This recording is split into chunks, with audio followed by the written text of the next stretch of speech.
High court క్లియర్గా ఈ order ఇచ్చింది.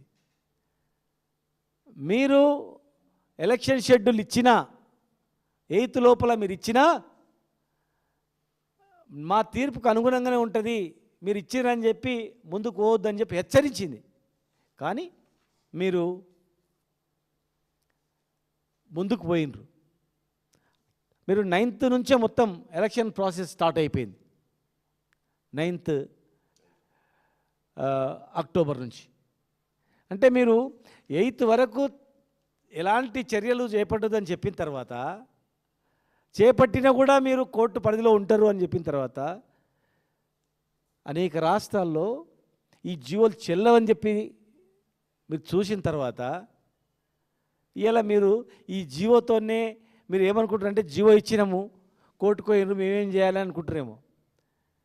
ఈ జీవో చెల్లదని మీకు తెలియదా? మీ ఆత్మసాక్షిగా మీరు చెప్పండి.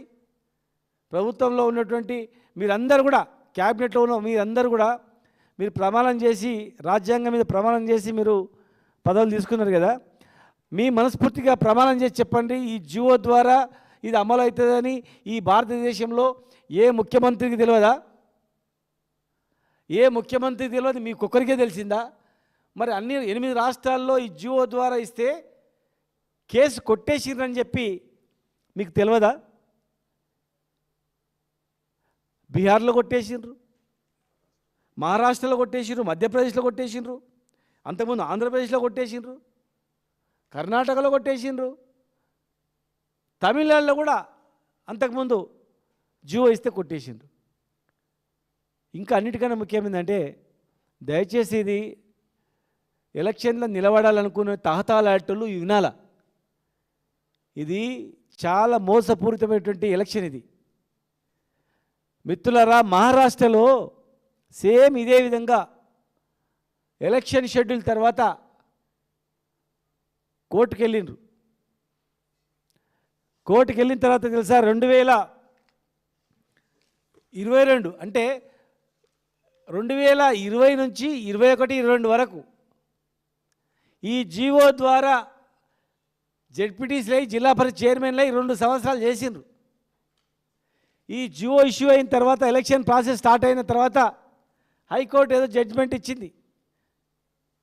అంటే ఇది పాస్గా అయినట్లు కాదు, కేసు నడుస్తూ ఉంది, అడ్మిషన్ తీసుకొని కేసు నడుస్తుంది. తర్వాత సుప్రీంకోర్టులో వేసిండ్రు.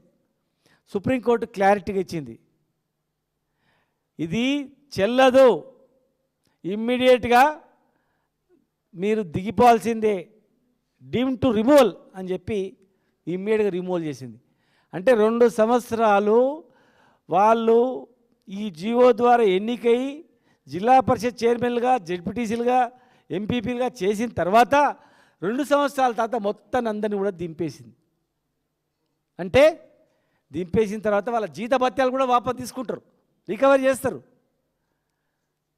ఇలా కష్టపడి భూమి అమ్ముకొని, బంగారం అమ్ముకొని ఎలక్షన్లో పోయి ఎలక్షన్లో నిలబడి గెలిచింది.